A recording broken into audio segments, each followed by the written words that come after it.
मेरे प्यारे बच्चों सभी को नमस्कार। जैसा कि आप लोगों को पता है, जब जब हमारे बच्चे सिलेक्शन लेके आते हैं और हमसे मुलाकात करने आते हैं तो हम उनका एक इंटरव्यू करवाते हैं, जिनका जो अनुभव रहता है वो बताते हैं। आज जो आपको मिलाने वाले हैं हम आप लोगों को, जिनका नाम है स्वाति सिंह तोमर, जो जीसीआई में एनसीसी के थ्रू विंग आर्मी में जॉब कर रही है इस समय। वो थोड़ा सा और अपने बारे में बताएंगी। मैं उनका स्वागत करता हूँ। आइए स्वाति, इधर आइए। जैन सर। जैन, ये टॉपर्स फोरम की परिवार की ओर से इनके लिए एक स्मृति चिन्ह है हमारी ओर से। और इस अब स्वाति, आप अपने बारे में थोड़ा सा अपने पहले तो इंट्रोडक्शन दीजिए। हमारे जितने भी चैनल पर लोग जुड़े हुए हमारे स्टूडेंट हैं, उन्हें आप एक बार थोड़ा सा इंट्रोडक्शन अपने बारे में बताइए। आप सभी को जय हिंद। मैं स्वाति तोमर। फेज एसएससी के फेज जो एग्ज़ाम्स होते हैं उसके थ्रू मेरा सिलेक्शन हुआ है और मैं जीसीआई ऑफिसर हूँ और फिलहाल आर्मी विंग में पोस्टेड हूँ एनसीसी यूनिट में। इस समय जैसे कि इन्होंने बताया कि इनका एसएससी की फीस के द्वारा इनका सिलेक्शन फाइनली हुआ है, तो ये हमारी स्टूडेंट टॉपर्स फोरम की रही है स्वाति सिंह तोमर। तो स्वाति सिंह तोमर, एक अभी एसएससी का एग्ज़ाम चल रहा है, बच्चों ने सीजीएल का प्री एग्ज़ाम दिया है, एमटीएस का भी एग्ज़ाम चल रहा है बच्चों का भी।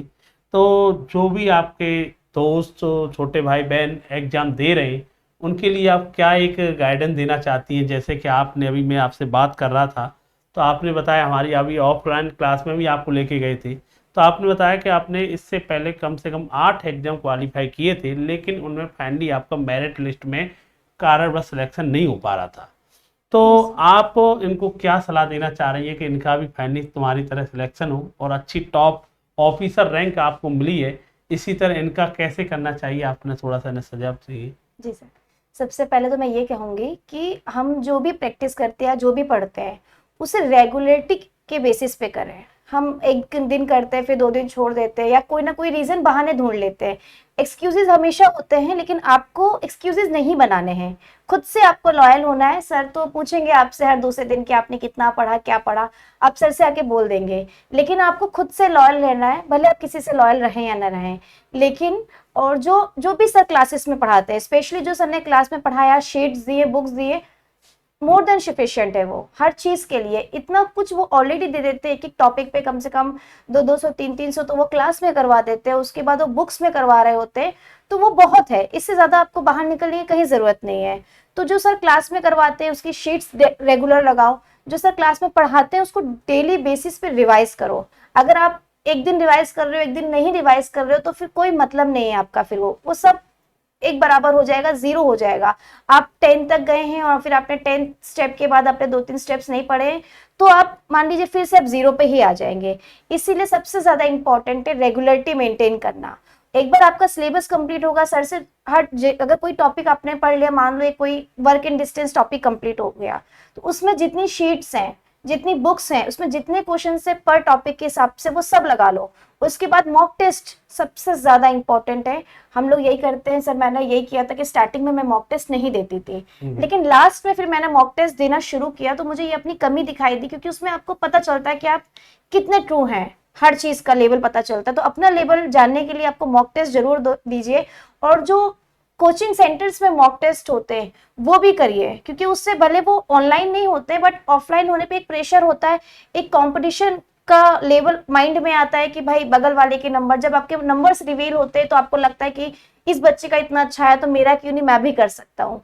तो ये बहुत इंपॉर्टेंट है कि आप ऑफलाइन ऑनलाइन दोनों ही मॉक टेस्ट लगाएं और प्रैक्टिस रेगुलर बेसिस पे करें। अच्छा, जैसे स्वाति से पहले भी कई बार सारे बच्चों का हमने इंटरव्यू कराया, सब बहुत बच्चे जो सिलेक्टेड होके ले जाते हैं। आप लोगों ने सबने एक चीज़ कॉमन देखी, हम बच्चों ने, ये भी हमारी स्टूडेंट ऑफलाइन बैच की स्टूडेंट रही है। कोविड के टाइम पर जरूर इसने ऑनलाइन बैच भी लिया, लेकिन हमने एक चीज़ नोटिस की, इनके पास सबसे बड़ी एक चीज़ मिलती है, वो मिलती है हर एक बच्चे के पास रेगुलरिटी। वो क्लास की रेगुलरिटी हो, चाहे घर पे भी पढ़ाई कर रहे हैं जो भी 3-4 घंटे पे, वो भी रेगुलरिटी, वो एक क्या होती है, सब में कॉमन होती है। अगर आप इसमें गैप कर रहे हैं, आप एक महीने में अगर 5-6 दिन आपको घर पर ही जाना आना हो रहा है या कोई फंक्शन में बिजी हो जाते हैं, तो बड़ी प्रॉब्लमेटिक करती है। तो इस चीज़ का जरूर आप लोग ध्यान दें। साथ साथ स्वाति जी, आपसे एक सवाल और भी है। जैसे आप बताया, मैंने आपसे पूछा भी कि जैसे आपने कहा कि सर मैंने 8 इससे पहले एग्जाम निकाले लेकिन फाइनल मेरिट में नहीं हुए, तो उस समय अपने आप को मोटिवेट कैसे करती थी कि सर कि यार इस बार नहीं तो इस बार होगा, कैसे करना कैसे होता था? परेशान तो होती होगी, ऐसा नहीं फाइनल सिलेक्शन नहीं हो पा रहा था। यस सर, हम्म। ये जो हम जिस रास्ते पे चले हैं ना, ये वन वे है, टू वे नहीं है, इसमें रिटर्न वाला कोई ऑप्शन ही नहीं है। तो जब एक बार आप निकले हो और आपके कुछ नंबर से रुक जाता है, तो आप डिमोटिवेट तो होते ही होते हो, बट आप मोटिवेट भी होते हो कि आपने ये पेपर निकाला। जैसे कि मैंने सर को स्टार्टिंग में मैंने कम से कम 8 पेपर्स निकाले, मैंने सर को एक भी नहीं बताया, क्योंकि एक लगता था कि फाइनल होने के बाद ही जाए। फाइनल होने के बाद जब मेरा इसमें सिलेक्शन हो गया, मैं ट्रेनिंग में थी, तब मैंने सर को अपने सर के साथ फोटो भेजी जब मेरी पिपलिंग सेरेमनी हो रही थी।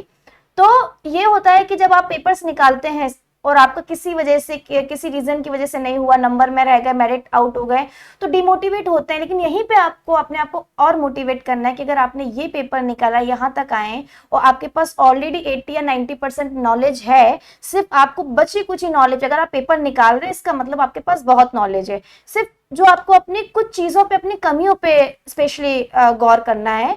तो ये सब आपको आपके गुरु, आपका मॉक टेस्ट यही बताएंगे कि आपको उन चीजों पे कैसे इंप्रूव करना है, और उन्हीं चीजों पे ज्यादा से ज्यादा वर्क करो और वो हो जाएगा। डिमोटिवेशन आता है, लेकिन वो मोटिवेट भी करता है आपको समवेयर कि हमने इतने पेपर निकाले। मेरे जब 8 से 9 पेपर निकले थे, तो आपके जो पेरेंट्स होते हैं, स्पेशली जब मेरे मॉम डैड पहले मुझे बोलते थे कुछ हो नहीं रहा है, क्या कर रहे हो, जब मेरे पेपर निकलने लगे, भले फाइनल सिलेक्शन नहीं हुआ, बट उनको खुशी हुई कि एटलीस्ट बच्ची कुछ कर रही है। तो आपके आसपास के लोग, स्पेशली आपके पेरेंट्स, बस इनसे मतलब रखना चाहिए, बिकॉज जो आपका अच्छा चाहते हैं वो, अदरवाइज बोलने को तो फिर आपको डिमोटिवेट करने को तो बहुत होते हैं, फिर मोटिवेट सब हो जाता है सर, उसके बाद बोलते हैं हम तो जानते थे इसका हो जाएगा। ये लाइन बहुत ही कॉमन है।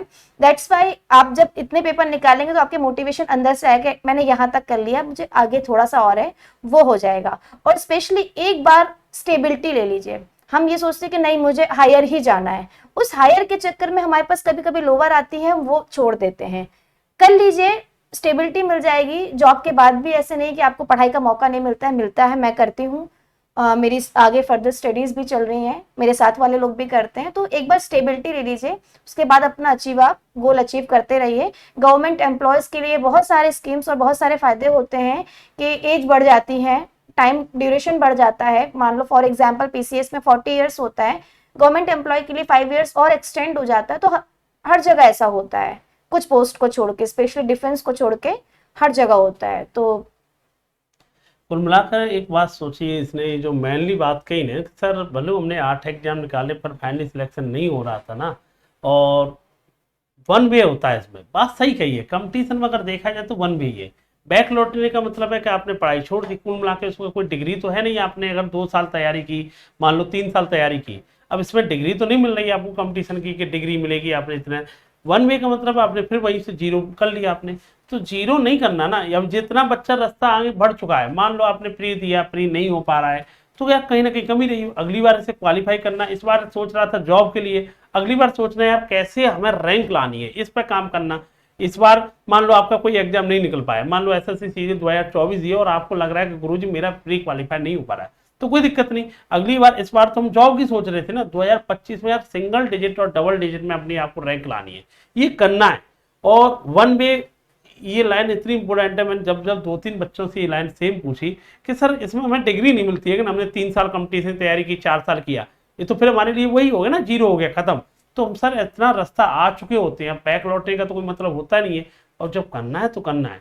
और जब बच्चा ये सोच लेता है ना, सब कुछ किसका खेल है, माइंड का खेल है, सबकॉन्शियस माइंड किसे कहते हैं, कि भाई तुझे सिलेक्शन चाहिए, इतने टाइम में चाहिए, अब तो तेरा 100% होगा, उसके अकॉर्डिंग तुम्हारी मेहनत स्टार्ट हो जाएगी और बच्चा अपना 100% देना स्टार्ट कर देगा। और जब अब बच्चा अपना 100% देगा ना, उसे फिर बच्चे को कहते हैं ना, सिलेक्शन से कोई रोक नहीं सकता। और यही हमने जितने बच्चे सिलेक्शन लेके जाते हैं उनके बैठ करके, अभी इंटरव्यू से पहले भी ऐसे बैठ के हम बातें कर रहे थे इस बच्ची से, तो वही सब में कॉमन था कि सर बात ये थी कि सर मुझे करना था। मैं अपने घर की कंडीशन भी जानती थी, घर वालों का भी एक ड्रीम होता है माँ बाप का कि हमारी बच्ची कब सिलेक्शन ले, बच्चा कब सिलेक्शन ले।